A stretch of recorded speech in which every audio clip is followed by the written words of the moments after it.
하나님 말씀 이사야 41장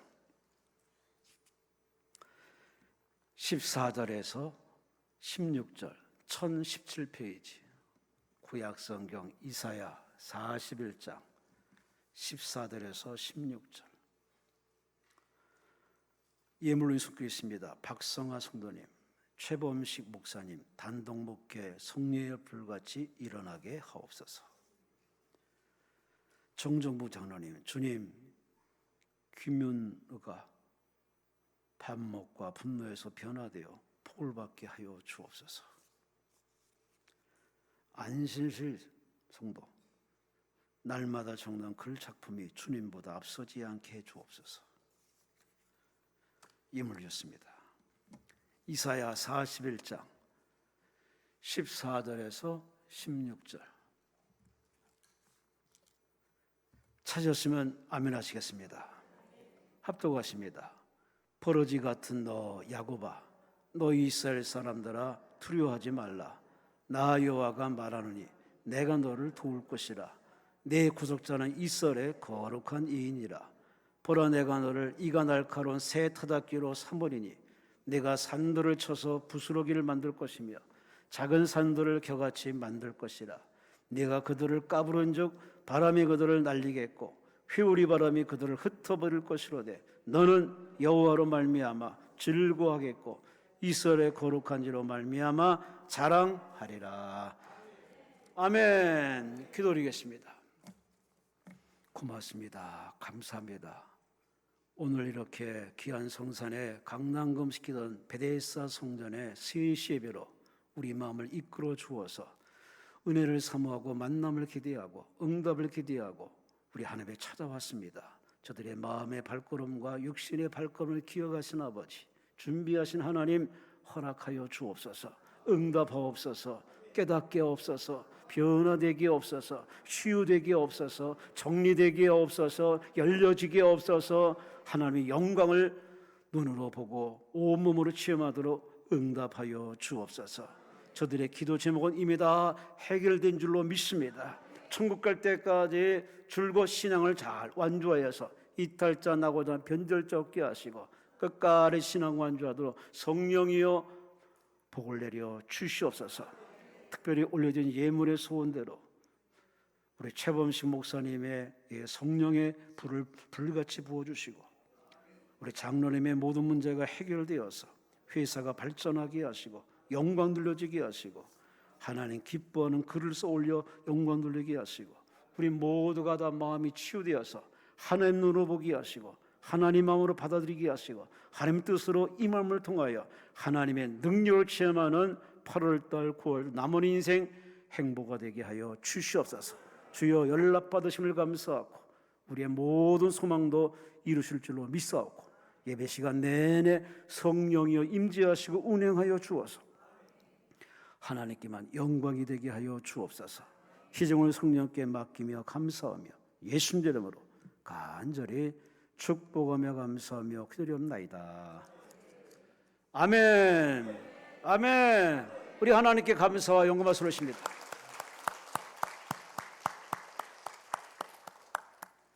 옆 사람과 인사하십니다. 하나님이 사랑하십니다.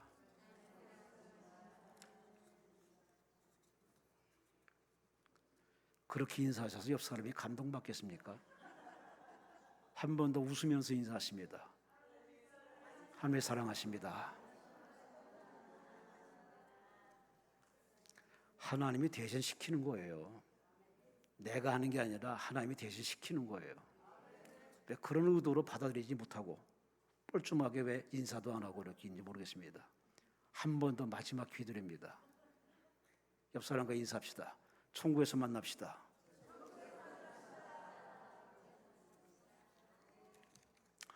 오늘 본문 말씀을 가지고 버러지 같은 너라는 제목으로 함께 은혜의 말씀을 나누겠습니다. 제목을 따라합시다. 버러지 같은 너. 여러분이 벌레가 아니에요.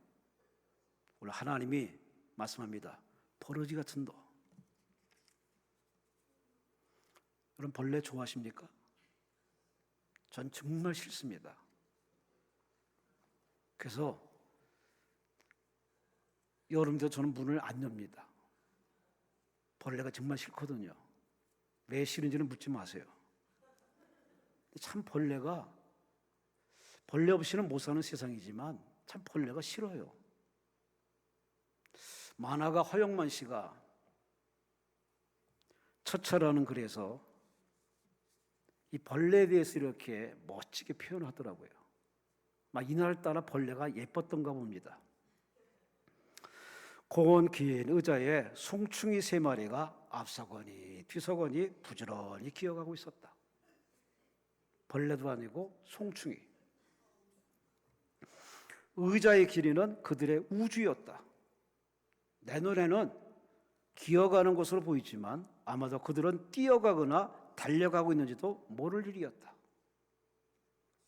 혹은 솔잎 사이로 흘러내리는 햇살을 받으며 서서히 산보하고 있는지도 모를 일이지만 아무튼 꼭 그 의자 안에서만 오거니 가거니 참으로 열심인 송충이들이 그토록 아름다워 보이긴 살다가 처음이었다. 참 이 기도원에도 벌레가 많습니다. 요즘 현관에 보면은 대나무 벌레가 많을 겁니다. 대나무처럼 쭉 뻗은 아이들한테는 곤충 채집으로 참 적합한 벌레지만 왠지 싫습니다. 기왕이면은 예쁘고 이쁜 게 좋지. 모양이 좀 그렇습니다. 오늘 이 벌레에 대해서 얘기를 하고 싶습니다. 벌레 없는 세상 어디 가든지 없습니다. 특히 공기 좋은 데는 벌레가 더 많습니다. 이 벌레 중에 가장 싫은 벌레가 뭘까요? 바퀴벌레. 정말 싫습니다. 근데 그 바퀴벌레는요 직지만 합니다. 그리고 오래 살아남습니다. 아마 지구가 멸망할 때도 계속 버티고 살아남은 건 아마 바퀴벌레가 아닐까 생각할 정도로 참 생명력이 끈질깁니다. 그런 생명체를 두신 하나님의 의도가 있습니다. 보고 배우라는 거죠. 바퀴벌레 같이 끈질김과 인내심이 강하고 적응력이 탁월한 바퀴벌레 같은 적응력을 가지면 왜 망하겠냐? 왜 실패하겠냐? 그런 교훈도 있지 않겠습니까? 강지훈 씨가 쓴 인생 고쳐야 산다는 책 속에서 이 바퀴벌레를 빗대어서 그렇게 한 기업에 투자한 대재벌 얘기가 있습니다. 그 사람은 폴 그레이엄, 미국 실리콘밸리의 대표적인 투자자입니다. 이 사람이 어디에 돈을 투자했느냐? 여러분도 가보시는지 모르지만 에어비앤비, 요즘 한창 뜨는 이 에어비앤비 숙박업체에다가 어마어마한 돈을 투자합니다. 잘 될 것 같으니까.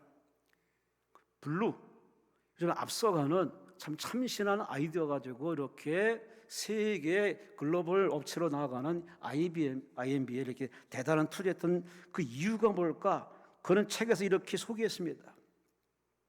처음으로 그 투자자를 볼 때, 그 사람들 볼 때 참 끔찍한 생각, 어쩜 저런 생각했는가 하고 했는데 그들이 끈질기게 살아남고 계속 발전하는 모습 보고 정말 하드코어구나, 죽질 않겠구나.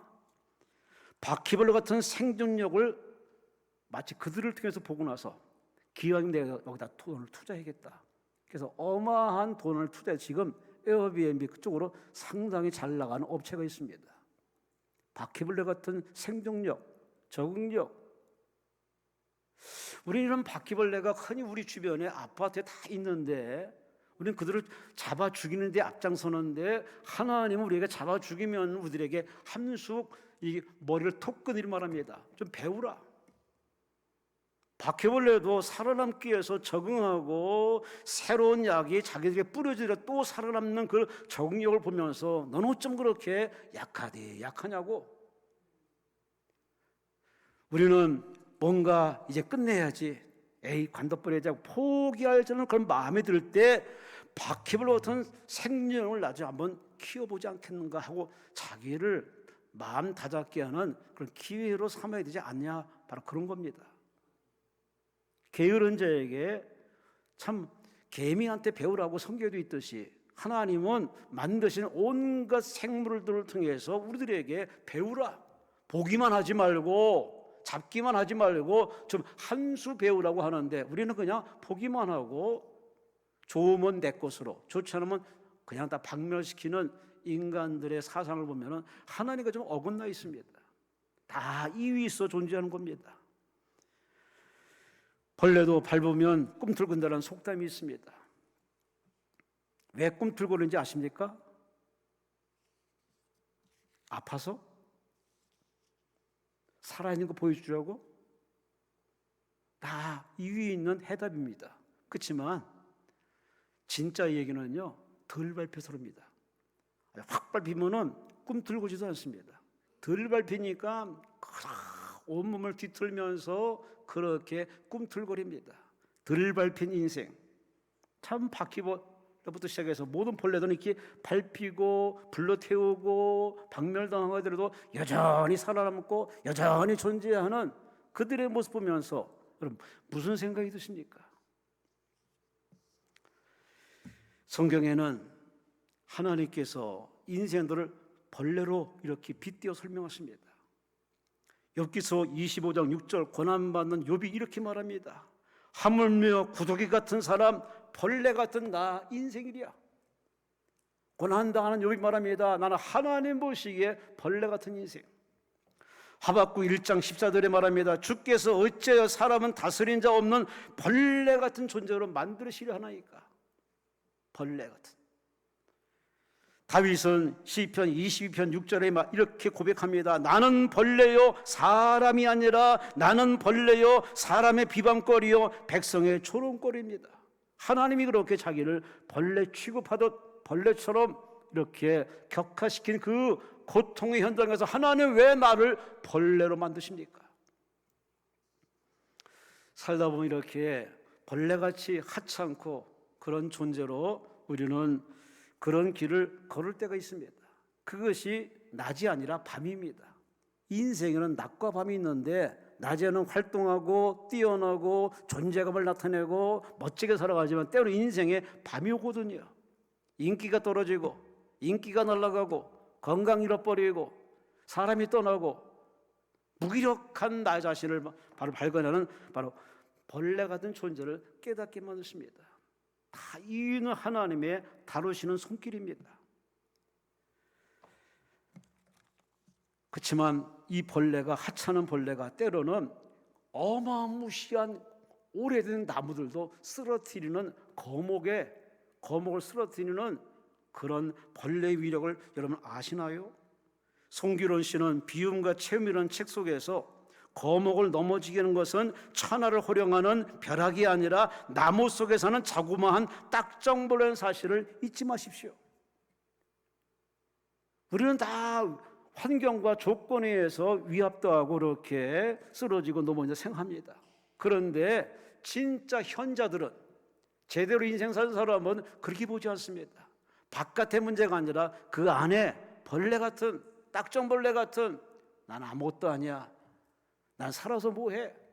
자기를 격하 비하시키는 내 안에 벌레들이 있기 때문에 그 벌레에 야금야금 갉아먹은 마음과 영혼이 끝내 쓰러지게 만듭니다. 하나님은 성경에 의인들을 쓰시고 거룩한 자를 쓰시고 벌받은 자를 쓰시지만 때로 하나님이 벌레도 쓰십니다. 근데 우리는 벌레를 하찮게 여깁니다. 성경에 요나서 6장 7절 말씀, 하나님 말씀을 불순종하고 계속 불편한 심기로 니느웨가 망하기를 바라는 이 요나, 박농쿨이 커서 자기 그늘을 주자마자 야 여기가 에덴 동산이네 했는데 그때 하나님이 벌레를 준비하사 밤새도록 그 박농쿨을 씹어먹음을 통해서 아침에 가보니 세상에 그늘이 사라져버렸네. 벌레가 그늘을 가져가 버렸습니다. 하나님이 벌레를 쓰고 있습니다. 뿐만 아니라 사도행 12장 24절 말씀에 헤롯이 영걸 하나님께 돌리지 아니하므로 하나님이 주의 사자를 보내서 그 사람을 치매 그 사람이 벌레가 먹어 죽었더라. 이렇게 벌레를 쓰시는 하나님, 여러분은 우리가 하나님 옆에 쓰임받을 때 깨끗해야만, 보기 좋아야만 쓰임받는다고 생각하는 그 사상과 믿음에서 벗어나시 바랍니다. 하나님은 벌레도 쓰시고 사람도 쓰시고 번개도 쓰시고 흐르는 물도 쓰시고, 왜 아멘 안 하세요? 하나님이 여러분을 다각도로 쓰신다는 그런 하나님의 손안에 있음을 아시고 하나님 앞에 쓰임받는 그릇 준비 착실히 하시기를 주의 이름으로 축원합니다. 벌레 중에서 가장 작은 벌레, 약한 벌레가 애벌레입니다. 이 애벌레란 말은 AI 준말과 그나마 벌레가 합쳐진 말입니다. 가장 작은 벌레. 근데 오늘 본문에는 이스라엘 백성들을 가르쳐 말하기를 너는 버러지다. 버러지란 말은 히브리 말로 톨라흐, 이 말은 히브리 말로 톨라흐, 이 말은 여러 가지 얘기가 복합적으로 담겨 있습니다. 이스라엘과 유다 나라가 쪼개졌습니다. 그 쪼개진 나라가 폭삭 망하는 현실 앞에서 하나님은 통칭 가르쳐서 이스라엘과 유대를 가르쳐서 야고바라고 표현하고 있습니다. 이 백성들에게 하나님이 지금 그들의 영적 상태를 말하기를 너희는 버러지다. 이 버러지는 우리나라 말의 순수한 말입니다. 본래의 말은 벌레란 말인데 버러지가 순수한 우리말입니다. 이 말의 단어를 의미를 살펴봤더니 땅속이나 썩은 곳에서 사는 지렁이, 구더기, 기생충, 작은 벌레를 통칭 가르쳐 하는 말. 다시 말씀드려서 다른 의미로 해석하면은 잘고 하찮은 벌레를 낮잡아 이르는 순수한 우리말. 낮게 저평가하는 말. 이 말을 구체적으로 이렇게 국어선이 이렇게 표현합니다. 하찮고 비열한 사람, 비굴하거나 자기 이익만 챙기는 사람, 혐오스럽고 무가치한 존재의 사람을 바로 버러지, 벌레라고 표현하고 있습니다. 근데 하나님께서 당신의 택한 바로 야곱, 이스라엘, 유다 백성을 향해 하는 말이 통칭 하나님 보시니 너희는 버러지다. 하나님이 이렇게 저평가할 수밖에 없는 지금의 이 상태는 왜 그럴까요? 이사야를 읽어보시면 아시겠지만 하나님 백성들이 하나님을 찾지 않습니다. 하나님을 예배하지만 마음이 딴 데가 있습니다. 하나님께 절기를 지키고 예물은 지키지만 마음은 딴 데가 있습니다. 그들은 온통 가나안 문화에 예속이 되어 있습니다. 이방 문화에 예속이 되어 있습니다. 심지어 우상을 거둬들여서 성전에 세웁니다. 입만 여호와지 그들의 내심 마음속에는 우상이 꽉 차 있습니다. 우상으로 넘치는 이 백성들은 가진 자는 갑질을 합니다. 수많은 사람들이 탄압을 당하고 인권유린 당하고 불법을 저지르고 나라꼴이 엉망진창입니다. 어딜 봐도 이건 이스라엘이 아닙니다. 어딜 봐도 유다 나라가 아닙니다.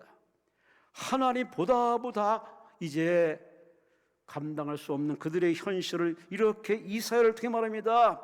너 이스라엘 이 야곱 바로 버러지 같은 존재예요. 버러지 같은 너 야곱아. 오늘 하나님께서는 이스라엘 백성들을 이렇게 유다 백성들을 버러지 취급했는데 오늘 버러지 같은 이 백성들에게 희망이 없습니다. 하나님도 손을 놨습니다. 하나님도 등을 돌려버렸습니다. 하나님이 버려버리십니다. 이 때문에 에레미야가 통곡합니다. 이사야가 벌벌 떨면서 하나님 이건 아니죠. 에스겔, 다니엘 수많은 사들이 하나님 앞에 울고불고 기도합니다. 하나님 이건 아닙니다. 버리지 마옵소서. 이 민족을 버리지 마옵소서. 이 땅을 버리지 마옵소서. 비록 버러지라 할지라도 이 민족에게 자비를 베풀어 달라고 그렇게 통곡하며 울고불고 기도합니다. 그런데 하나님께서 버러지 같은 존재들에게는 매가 십상이기 때문에 매를 댈 수밖에 없습니다. 바벨론 나라에서 그들을 포로로 끌고 가는 엄청난 재난이 하나님의 첫 번째 바로 사랑의 채찍이었습니다. 이것만 보면 하나님이 무섭고 잔인한 하나님으로 보여지지만 그러나 성경은 그 다음 얘기를 들어줍니다. 너희는 고난당할 것이지만 가슴이 아플 것이지만은, 재산을 잃어버릴 것이지만은, 나라를 빼앗기겠지만은, 끌려가겠지만은, 그러나 너희는 택한 내 백성이다. 내가 버리지 않을 것이고, 잃어버리지 않을 것이고, 되돌릴 것이고, 살릴 것이고, 하나님의 영광을 보여줄 것이니라. 이것이 다음 메시지입니다. 그래요, 성경 우리는 하나만 보면 안 됩니다. 한 단어, 한 절, 한 장만 보면 안 됩니다. 전체를 볼 수 있는 눈이 필요합니다. 하나님이 여러분을 다루는 손길을 지금의 그 문제에 시선 꽂고 원망, 불평, 의심, 낙설, 좌절하는 사람이 아니라 이것도 지나갈 것이고 저것도 지나갈 것이고 다음 단계 하나님 뭘 원하는지에 대해서 여러분 궁금하시면은 물어보세요. 기도하세요. 간구하세요. 두드려보세요. 우리 하나님 여러분의 마음속에 시원하게 알려줄 겁니다. 다음에 하나님 뭘 하실지, 다음에 하나님 어떤 역사를 이루실지를 하나님이 준비하고 계십니다. 그러니 오늘 버러지 같은 이 야곱 백성들이 이제 그 하나님을 상대하면서 어떤 마음을 가져야 될 것인가? 아니, 이 시대 나라의 현실, 여러분의 주변의 문제, 여러분의 답답한 현실 앞에서 우리는 어떤 자세로 지금의 상황을 바라보고 앞으로 처신해야 할지 세 가지로 함께 은혜의 말씀을 나눠보겠습니다. 버러지 같은 도. 첫째, 하나님은 벌레 같은 버러지 같은 이스라엘 유대 백성들에게 이렇게 들려줍니다. 너의 연약함을 인정하라. 부족함을 인정하라. 죄 지었음을 인정하라. 그럼 내가 너를 도와줄게. 할렐루야, 할렐루야. 이것이 첫 번째, 하나님이 버러지 같은 이 희망 없는 이 백성들에게 충고하기를, 얘들아 너 자신을 인정하라. 나는 버러지입니다. 쓸모없는 버러지입니다. 무익한 버러지입니다. 죄 많은 버러지입니다. 나는 아무것도 아닙니다. 스스로 인정할 수 있는 마음을 가지라고. 하나님께 은혜 받는 첫 번째 단계가 뭐냐? 자신을 인정해야 됩니다. 내가 죄인임을, 내 잘못이 있음을, 나 때문임을, 내가 원인자임을, 하나님 앞에 내가 문제의 시발점임을 내가 인정하시는 것이 그게 거룩한 용기인데, 짐 로루스는 이런 멋진 책을 썼습니다. 딸에게 전하는 12가지 부의 기표법. 역시 돈 번 사람은 자식에게 돈 잘 번 비결을 가르칩니다. 그 비결 속에 아주 우리가 놓치지 말아야 할 이야기가 있습니다. 그는 딸에게 이렇게 얘기합니다. 얘야, 자신의 잘못을 인정하지 못한 채 어른이 되면 인생이든 투자든 특히 시장에서 호된 대가를 치를 거다. 잘못을 인정하라. 솔직히 인정하라. 내 탓입니다. 제가 부족했습니다 하고 인정할 줄 알아야 어디서든 네게는 바로 세상에서든 어디서든 그야말로 복을 받을 것이라고 짐 로더스는 자기 딸에게 충고를 해줬습니다. 우리 하나님은 저와 여러분들에게 이렇게 말합니다. 그래 수고했어, 애썼어, 그래 내가 다 봤어. 근데 내가 한 가지 이야기해 줄게. 네가 무지하잖아. 네가 부족하잖아. 네 잘못이 있잖아. 나한테 내 앞에서 인정해. 근데 솔직히 우리는 그 인정하기가 정말 쉽지만 어렵습니다. 나는 최선 다했는데, 나는 가해자가 아니라 피해자인데, 나는 진짜 잘못한 게 없는데 하나님은 내게 말합니다. 그래, 그게 바로 내 잘못이야 라고 우리에게 잘못을 인정하라고 자꾸 마음을 찌릅니다. 양심을 찌릅니다. 문제 해결을 위해서 우리 이 자리에 찾아왔는데 하나님 거꾸로 우리에게, 아니야, 내가 네 모습 보여줄까? 지금 이스라엘 유다 백성들은 자기들의 본 모습은 보지 않은 채 하나님이여 이 민족을 왜 아수르에 팔아넘깁니까? 하나님이여 이 민족을 왜 바벨론에게 넘기려고 합니까? 왜 우리를 버리십냐고 하나님께 막 터진 입이라고 막 얘기해요. 근데 하나님께서 그들에게 반사, 거울로 비추면서 말합니다. 봐라, 성전을 돌아봐라, 제사장을 보라, 왕들을 보라, 백성들을 보라. 내 마음의 꼴을 볼까? 하나님께서 이사의 이 긴 문장 속에서 하나님은 그들의 본 모습을 이렇게 비춰 보내주십니다. 근데 이스라엘 유다 백성들은 인정 안 합니다. 아니에요, 그건 아닙니다. 그건 하나님 잘못 본 겁니다. 나는 그런 적이 없습니다. 문제 있으면 저 사람이 문제지 내가 문제가 아닙니다. 이게 지금 이스라엘 백성들의 안타까운 현실의 문제입니다. 여러분이 금식하며 기도할 때 하나님께 요구하고 다그치고 매달리고 금식하는 거 잘한 일이고 매우 잘한 일이다. 하나님께서 우리에게 그래 그러면 내 마음에 있는 것부터 끄집어내놔.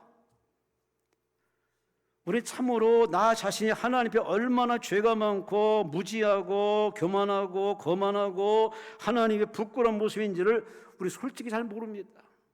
그냥 거울에 비친 나의 모습이 진짜 모습인데 아니에요. 진짜 우리의 모습은요, 아마 하나님 보여주야만 볼 수 있습니다.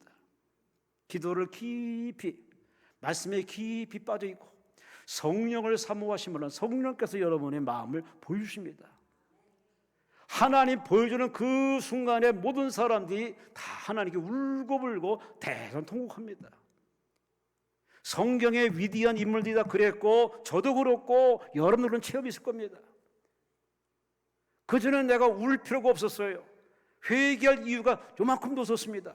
근데 그분이 보여주고 증명하다 보니까 우리는 그냥 끔찍스러워서 너무 놀라가지고 충격 속에서 울고불고 떼굴떼굴 굴러가면서 그렇게 하나님 앞에 회개의 터널을 지나왔습니다.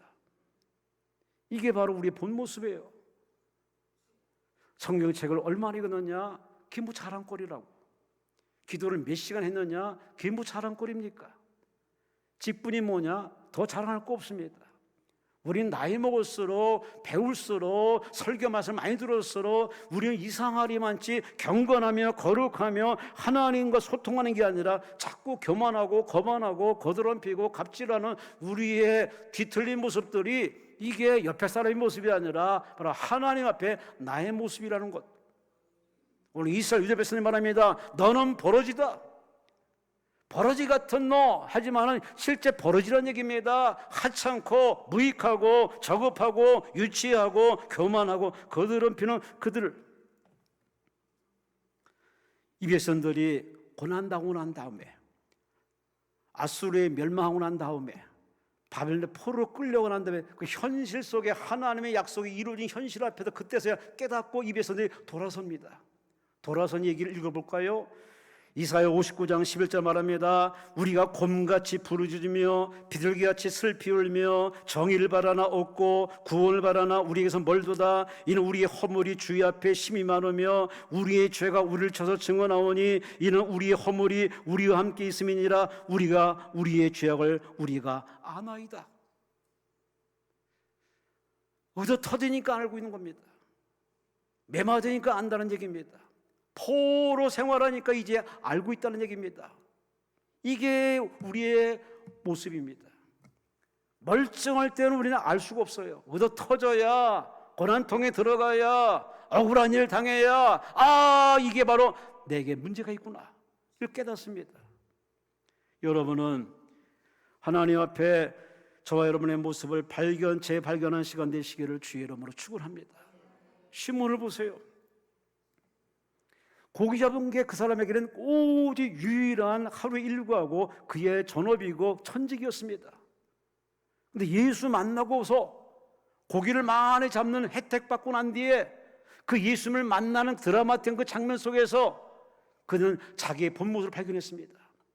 그는 고기를 많이 잡아가지고 무태 돌아와서 털썩 예수 앞에 무릎을 꿇습니다. 주여 나를 떠나서서 내가 죄인입니다. 내가 죄인입니다. 내가 죄인이란 고백 저도 해봤지만 이거는 스스로가 안 됩니다. 성령이 도와주셔야 됩니다. 할렐루야, 할렐루야, 할렐루야, 할렐루야. 참 우리가 회개하는 게 정말 어렵고 아주 힘듭니다. 아무리 옆구리 찌르고 옆구리 걷어차고 아무리 하나님 뒤통수 때려도 정신을 못 차립니다. 거부합니다. 아니라고 인정합니다. 이게 우리의 딱딱 굳어진 우리의 본 모습입니다.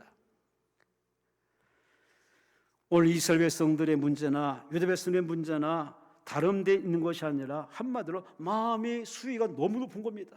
마음이 교만한 겁니다.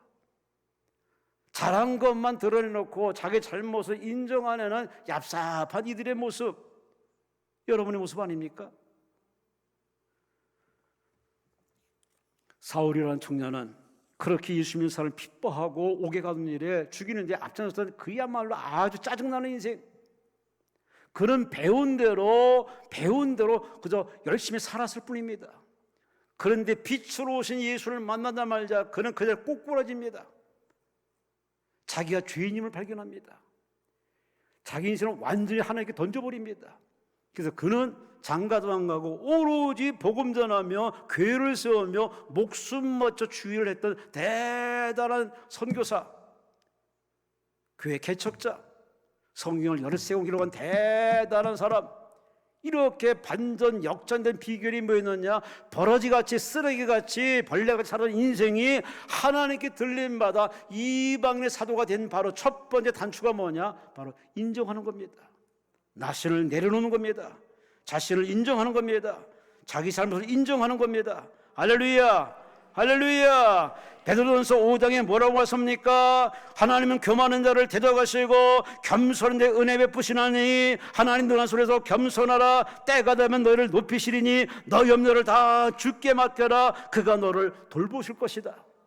아멘, 아멘, 아멘. 우리 하나님 이 자리에 같이 강대상을 쳐다보면서 예배드리고 있습니다. 하나님이 어떤 자에게 찾아가실까? 어떤 자의 그 기도를 받으실까? 오늘 본문에 이사야가 우리에게 들려줍니다. 여러분, 인정하세요. 나의 잘못, 나의 무지함, 나의 교만함, 나의 어리석음, 나의 무심하고 한심한 나의 모습을 인정하세요. 손들고 항복하세요. 그럼 하나님이 살려주십니다. 할렐루야, 할렐루야. 이 버러지 같은 존재가 오늘 본문에 말합니다. 바로 세상을 아작아작 씹어서 박살내는 타작기기로 만드는 대단한 인생 역전 반전은 그건 사람의 힘으로 되는 게 아닙니다.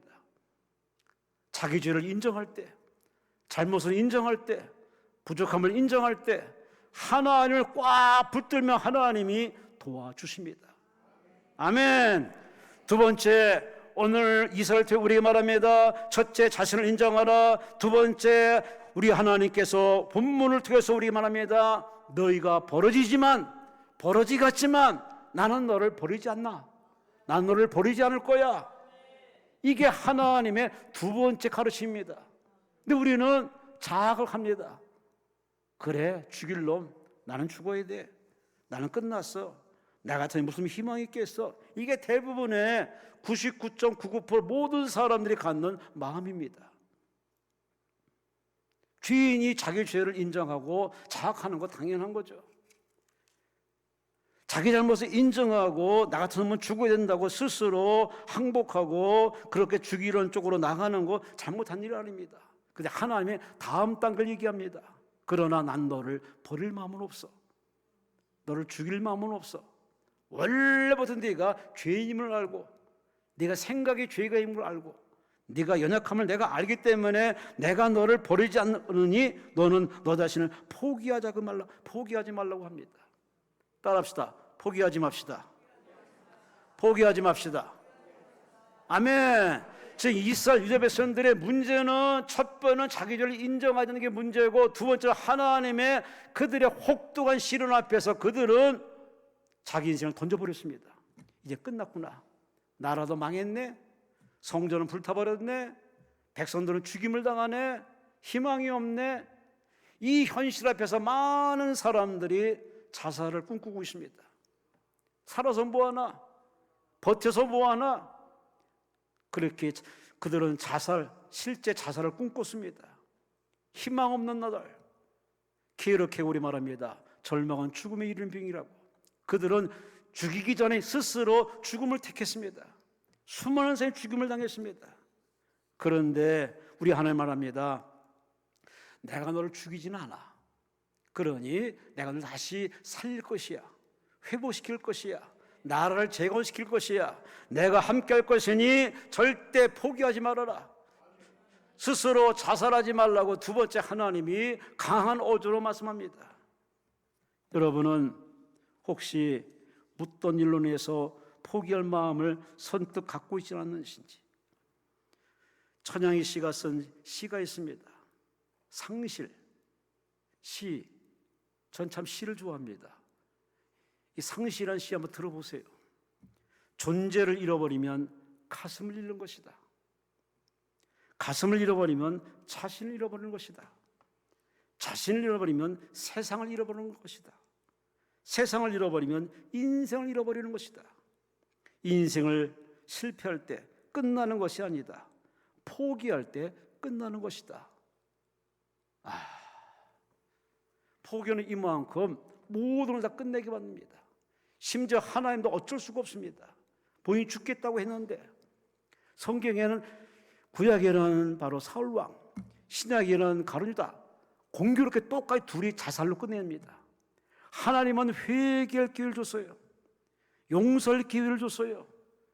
다시 한번 선처를 베풀었습니다. 그런데 사울왕은 웬일인지 칼을 거꾸로 하고 스스로 거기에 몸을 던져서 자살합니다. 가룟유다도 회개를 분명히 줬습니다. 이 자리에 나를 팔자가 있다. 접니까? 그래, 너야 라고 회개를 빌었으면은 회개되는데 가룟유다는 냅다 도망쳤습니다. 그리고 밧줄을 목에 걸고 자살을 시도했습니다. 밧줄이 끊어지고 그는 떨어지면서 창자가 터져서 참 인생 개죽음으로 끝납니다. 참 성경의 구약의 신학의 안타까운 죽음의 장면입니다. 성경 어디를 읽든지 읽어보세요. 하나님은 죽으라, 나 같으면 죽어야 돼, 있어서 왜 존재하느냐라고 그렇게 사람들을 학대하지는 않습니다. 오히려 하나님이 그런 말을 하면서 그에게 손을 내미십니다. 내 손 잡아, 내 손을 잡아, 회개하고 돌아와, 내가 기다릴게. 근데 인생들은 그러 하나님의 말씀을 그냥 스스로 예정하고 예단하고 나서 스스로 포기합니다. 여러분, 세상 사람들 말합니다. 더 좋은 나라, 더 좋은 세상, 더 좋은 나라 할 거야. 꿈 깨세요. 더 좋은 나라 없습니다. 더 좋은 세상 없습니다. 그들이 말하는 세상은 지옥밖에 없습니다. 오직 예수에는 천국 가는 길이 없습니다. 아멘. 아멘.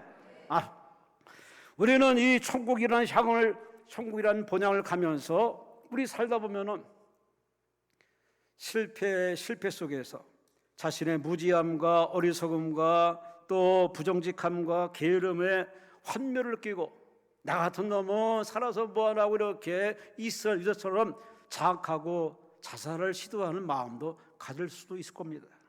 근데 하나님은 우리에게 말합니다. 야야야야, 그러지 마라. 나를 봐. 성경의 하나님은 이스라엘 백성에게 한편으로는 매를 때리지만 한편으로는 부드럽게 측은한 마음으로 자비를 베푸면서 내게 와라, 내 품에 안겨라, 나를 붙들어라, 끊임없이 하나님의 손을 벌려서 우리를 감싸려고 하는데 인간들이 찾지를 않습니다. 이게 이스라엘 백성들의 모습이나 버러지 같은 저들의 모습이나 우리의 모습 아니겠습니까? 우리는 이 십자가, 교회 오면 이 십자가 볼 때마다 이 십자가 앞에는 무장해제가 됩니다. 십자가 앞에는 계급의 차이가 없고 연령의 차이가 없고 성의 차이가 없습니다. 십자가는 만인 구원, 죄인 구원, 우리를 하나님의 자녀로 천국으로 데려가시기 위해서 오신 예수님의 십자가의 사랑, 아가페 사랑을 여실하게 우리는 보면서도, 그렇게 강대상의 십자가를 보면서도 언제부터인지 우리 십자가에 감동이 메말랐습니다. 여러분은 지금 눈가에 그런 감동의 눈물이 메말라서 뽀송뽀송하지는 않으신지? 하나님이 여전히 여러분을 사랑하십니다. 지금도 사랑하십니다. 계속 사랑하십니다. 살아있는 동안은 사랑하십니다. 그러나 절대 포기하지 마세요. 잘못은 인정하되 죄는 인정하고 회개하되, 그러나 다음 단계 하나님이 벌린 손을 잡으세요. 말씀을 잡으세요. 그분 품에 안기세요. 그분을 바라보세요. 이것이 성경에서 눈이 우리에게 보이는 하나님의 모습인데 우리들이 그 하나님을 오해합니다. 오해하지 마시라니까요.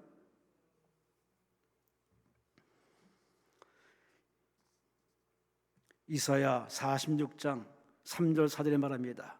야곱의 집이여 이스라엘 집에 남은 모든 자여 내게 들을지어다. 배에서 태어남으로부터 내게 안겼고 태에서 남으로부터 내게 업힌 너희여 너희가 노년에 이르기까지 내가 그리하겠고 백발이 되기까지 내가 너희를 품을 것이라. 내가 지었은즉 내가 업을 것이요 내가 품고 구하여 내리라.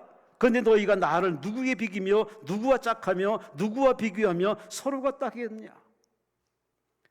하나님이 여러분을 이 정도로 리얼하게 세심하게 이렇게 자신의 마음을 표현하고 있습니다. 내가 너를 키웠고 내가 너와 함께하고 있고 지금도 함께하고 있고 앞으로도 함께할 것이니 자꾸 왜 세상에 견주어서 나를 그렇게 비교하려 드느냐. 이스라엘 백성들의 유다 백성들의 그야말로 안타까운 모습입니다. 하나님은 여러분을 사랑하십니다. 사람들은 마음이 바뀝니다. 상황이 바뀝니다. 조건이 바뀝니다.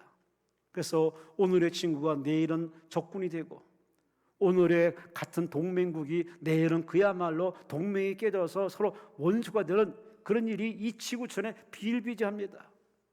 그런 논리가 우리 마음을 꽉 잡다 보니까 하나님도 그럴 것이라고 오해하는데 아니에요. 성경 읽어볼까요? 이사야 49장 14절 16절에 이렇게 말합니다. 여호와께서 나를 버리시며 주께서 나를 잊으셨다 하였거니와 여인이 어찌 그 젖먹는 자식을 잊겠으며 자기 태에서 난 아들을 긍휼히 여기지 않겠느냐. 그들은 혹시 잊을지라도 나는 너를 잊지 않을 것이요 내가 너를 내 손바닥에 새겼고 너희 성벽이 항상 내 앞에 있느니라. 아멘. 아멘. 더 무슨 말씀을 요구하십니까? 더 어떤 하나님의 요구를 원하십니까? 여러분을 사랑하고 얼마나 사랑하는지 당신 손바닥에 우리 이름을 기록하면서 늘 지켜보고 늘 보고 계시는 그 하나님이 여러분을 사랑한다는데 왜 자살을 꿈꾸십니까? 왜 포기하십니까? 왜 기도 안 하십니까? 왜 등 돌리고 이렇게 세상으로 가십니까? 오늘 본문 9절에 말합니다. 내가 너를 택하고 내가 너를 싫어하여 버리지 아니하였노니라. 하나님 여러분이 싫지만 그러나 버리진 않습니다. 왜? 사랑하니까. 사랑하니까. 사랑하기 때문에 우리가 아직도 숨쉬고 있는 겁니다. 하나님이 이 나라 대한민국을 사랑하기 때문에 문제 많고 하자 많고 여러 가지 정말 안타깝지만 그러나 하나님 이 민족을 버릴 수는 없는 겁니다. 이 민족을 통해서 지금도 세계 선교하시고 이 동북아의 평화뿐만 아니라 하나님 마지막 하실 일이 있기 때문에 이 민족을 끝까지 사랑하실 줄로 믿습니다. 마찬가지로 저와 여러분 하나님이 지금도 사랑하시니 믿으세요. 의심하지 마세요. 그분께 맡기세요. 다시 한번 기도해 보세요. 다시 한번 찾아보세요. 하나님의 손을 꽉 잡으시라니까요. 근데 손 벌려 하나님을 뻘쭘하게 만드는 사람이 정말 많습니다. 마지막으로 하나님은 이스라엘 백성들이 말합니다. 포르지 같은 이 백성들아, 내가 너에게 주는 이 고난의 학교에 들어가서 절대 도망치지 말아라. 끝까지 살아내라. 따라합시다. 끝까지 살아내라. 아멘. 아멘. 꽃길만 주면 얼마나 좋겠습니까? 당장 답하시면 얼마나 좋겠습니까? 그런데 우리 자신을 알잖아요. 이스라엘 백성들은 툭하면 원망 불평이 아주 습관적으로 살았던 백성들입니다. 그래서 그들에게 가장 적절한 살아계 매는 뭐냐?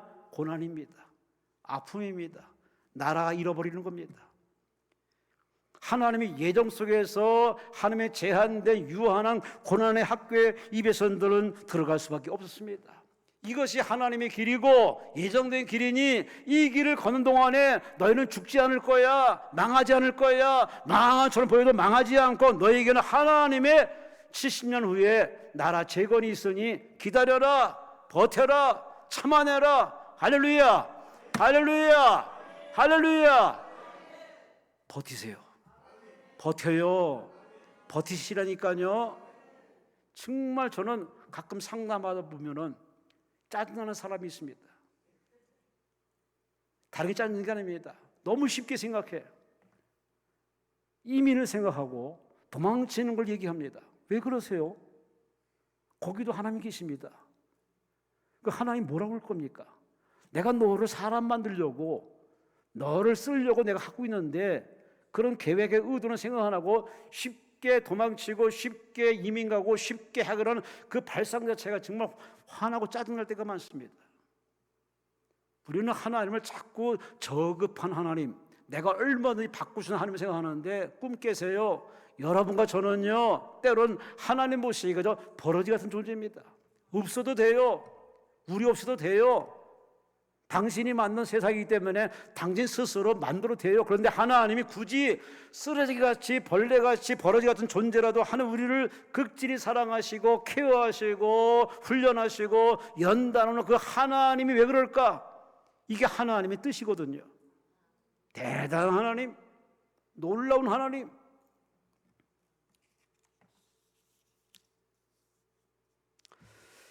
독일의 시인 라이너 밀케, 그분이 한 젊은 시인에게 편지를 씁니다. 선배가 후배에게 충고하는 말입니다. 들어보세요. 혹시 마음에 풀리지 않는 문제에 있으면 인내하라. 당장 답변을 얻으려고 시도하지 마라. 답변하지 않는 데는 그만한 이유가 있을 거야. 꼭 혹시 알려주더라도 그걸 받아들이기 힘든 상태가 되기 때문에 안 알려주는 거야. 중요한 것은 의문을 던져버리고 사는 거야. 그러면 서서히 자신도 모르는 사이에 그 해답 속으로 들어가게 될 거야. 이게 신앙의 인생의 선배가 후배에게 전하는 아름다운 바로 편지입니다. 그래요. 살아보니 그렇다는 겁니다. 급한 것만이 능사는 아니에요. 속도가 중요하다고요? 아니에요. 방향이 중요합니다. 목적이 중요합니다. 꾸준히 GPS 유지하면서 기도하며 감사하며 그릇 준비하며 꿈을 하나님께 두고서 살아가는 사람은 때가 되면 하나님이 왜 그 길을 걸어야 되는지, 왜 그 길을 걸어갈 수 없는지 하나님이 이유를 알려줄 그날이 반드시 간증의 해가 오거든요. 아멘. 아멘. 신명기 8장에 이스라엘 백성들에게 이렇게 말합니다. 내가 너희로 광야 40년 길을 걷게 한 이유를 얘기해 볼까?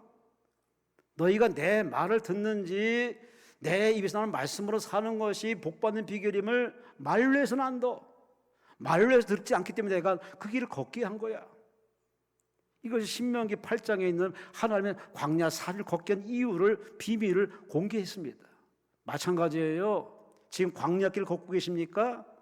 힘들죠? 죽겠죠? 안 죽어요. 절대 여러분이 포기하지 않으면 하나님은 여러분을 인내하면 반드시 여러분을 도와주십니다. 아멘. 아멘. 6.25도 고치고 IMF도 고치고 코로나도 고치고 뭘 더 어떻게 해야 여러분이 사람다운 길을 걷겠습니까? 너무 약해 빠졌습니다. 우리는 그렇게 세상생을 볼 적에 좀 뭔가 본보기가 되고 리더가 되고 가이드가 되고 뭔가 희망의 어떤 메시지가 돼야지. 교회 다니면서 뭐하냐? 또 교회 다니냐? 이게 정말 하나님을 욕되게 하는 겁니다.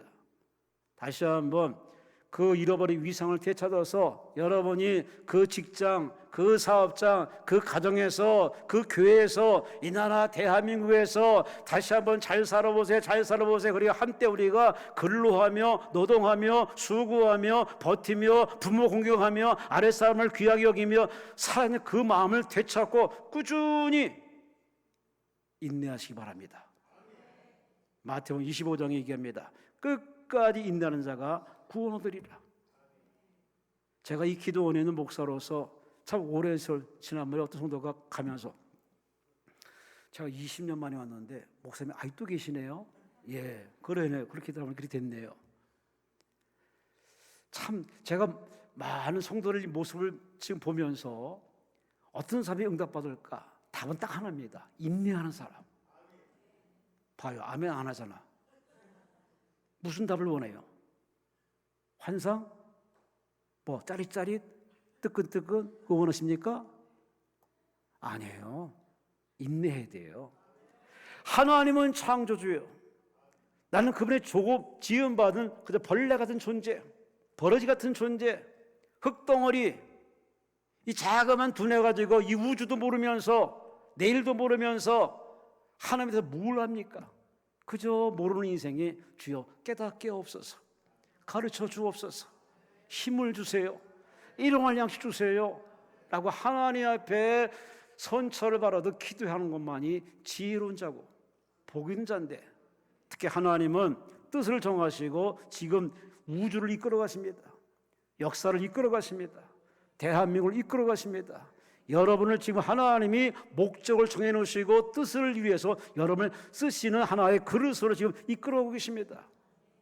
그러니 그걸 우리가 알기 위해서 나한테만 주지 마시고 하나님께 시선 고정하시고 하나님께 맞추시고 기도하시 바랍니다. 간구하시 바랍니다. 매달리시 바랍니다. 이사야 54장 17절 18절에 말합니다. 내가 잠시 너를 버렸으나 큰 긍휼로 너를 다시 모을 것이요, 내가 넘치는 진노로 내 얼굴을 네게 잠시 가렸으나 영원한 자비로 너를 긍휼히 여기리라. 내 구속자 여호와께서 말씀하셨느니라. 아멘. 아멘. 잠시간입니다. 고난도 잠시예요. 아픔도 잠시예요. 지나갑니다. 지나갈 겁니다. 하나님 지나가게 만드십니다. 깨달으면은, 정신 차리면은, 회개하면은, 돌아서면 하나님이 여러분을 주십니다. 그분은 여러분을 절대 버리지 않습니다. 16절에 말합니다. 너는 여호와로 말미암아 즐거워하겠고 이스라엘의 거룩한 이로 말미암아 따라합시다. 자랑하리라. 아멘. 하나님을 자랑하고 살아의 하나님을 자랑하고 하나님 복받은 하나님의 은혜의 솜씨에 자랑하는 그날이 반드시 여러분에게 찾아올 겁니다. 기다려보세요. 버텨요. 인내하세요. 참아보세요. 여기 마지막 한 사람을 간증하고 설교를 끝내겠습니다. 강용구 박사, 지금은 하나님 품에 안겨있죠. 13살 때 축구하다가 공에 눈이 맞아서 눈을 멀어버려 실명했던 이 사람, 후천적 맹인. 어머니는 그 충격 속에 세상을 떠나고, 누나는 동생을 돕기 위해서 고등학교를 중퇴하고 방직구장 일하다가 과로사로 세상을 떠납니다. 하루아침에 고아가 됐습니다. 고아되기 전에 누나가 사람들이 전도에 이끌려서 저 천막교회 가면은 네 병도 눈도 뜰 수 있어, 이 희망의 끈을 잡고 그래서 그 천막교회를 찾아갔답니다. 누나가 동생을 데리고, 강용우를 데리고. 그 천막교회 목회자는 누구냐? 최하실 목사님하고 조용희 목사님이었습니다. 그는 거기서 예수를 만납니다. 조용희 목사님을 간절히 기도해 줬습니다. 그는 거기서 예수를 만나가지고 눈을 뜬 게 아니라 진짜 눈, 영의 눈을 떴습니다. 아이고, 아멘을 그것밖에 못해요. 육신의 눈이 아니라 영의 눈, 진짜 눈. 아멘. 예수의 눈을 가졌다는 얘기입니다. 예수의 눈을 뜨자마자 그는 꿈이 생겼습니다. 나는 이대로 끝날 수 없다. 내게도 사명이 있지 않느냐. 그래서 그는 미국 유학을 꿈꿉니다. 아내와 함께 그는 미국으로 건너가서 미국 피츠버드에서 공부를 해서 박사학위를 받고 1976년 한국 최초의 시각장애인 박사가 되기도 합니다. 그는 미국 백악관 국가장애위원회 정책 차관보로 지내면서 세계 장애인위원회 부의장, 루즈벨트 재단 고문, 세계 장애인들을 그렇게 힘쓰다가 하나님 부름받고 세상을 떠납니다. 근데 그의 꿈은 거기서 끝나지 않고 그 부인이 두 자식이 고스란히 이어받습니다. 부인 서근옥 여사는 강영우 재단을 만들어서 지금도 제2의 강영우를 키우기 위해서, 그들을 돕기 위해서 기금을 모으고 헌신하고 있습니다. 큰아들은 내 아버지가 눈을 못 떴다는 그 사실 앞에 자기는 내 인생 소명이다 생각해서 그는 안과 의사가 되어서 조지타운 의과대 교수로 지금도 활동하고 있습니다. 둘째 아들 크리스토퍼 강지영 변호사는 에드워드 케너디 상원의원에서 일하다가 미 상원의원 수석 법률보좌관 되고 오바마 대통령 시절에 입법보좌관으로 백악관에서 8년 동안 봉사합니다. 그 어머니와 두 아들이 그렇게 봉사하고 계속 이어져 갑니다. 이 강영우 박사, 어떻게 보면 벌레 같은 모습으로 인생이 참 후천적 그런 시각장애인이 됐지만 그는 점점 더 하나님의 손에 붙들려서 멋지게 아름답게 쓰임받고 그 쓰임은 그 아내와 두 아들들에게 이어져 갑니다. 그가 평소에 쓴 책이 있습니다. 내 눈에는 희망만 보였다. 그 책에서 이렇게 간증합니다. 저에게 장애는 축복 그 자체였습니다. 저를 보면 어둠인데 주님을 보니 빛이었습니다. 그래서 주님만 봤습니다. 장애는 불편함일 수는 있어도 불완전함은 아닙니다. 누구나 겪을 수 있는 질병 같은 것입니다. 당신을 지배하는 생각의 장애, 마음의 장애, 영의 장애를 뛰어넘어 나의 장애보다 크신 하나님을 볼 때 꿈은 나처럼 이루어집니다. 하나님은 저의 실명을 통해 저의 삶뿐만 아니라 세상을 바꿔놨습니다. 실명하고 나서 나는 꿈을 가졌습니다. 목표가 생기니 공부할 이유가 있었습니다. 저는 아무것도 보이지 않아도 희망으로라도 찬 삶을 살았습니다. 제 생애는 결코 고통의 시간들이 아니었으며 하나님이 베풀어 주시는 축복의 시간이었습니다. 할렐루야, 할렐루야. 여러분에도 이런 간증이 나타나시기를 주의 이름으로 축원합니다.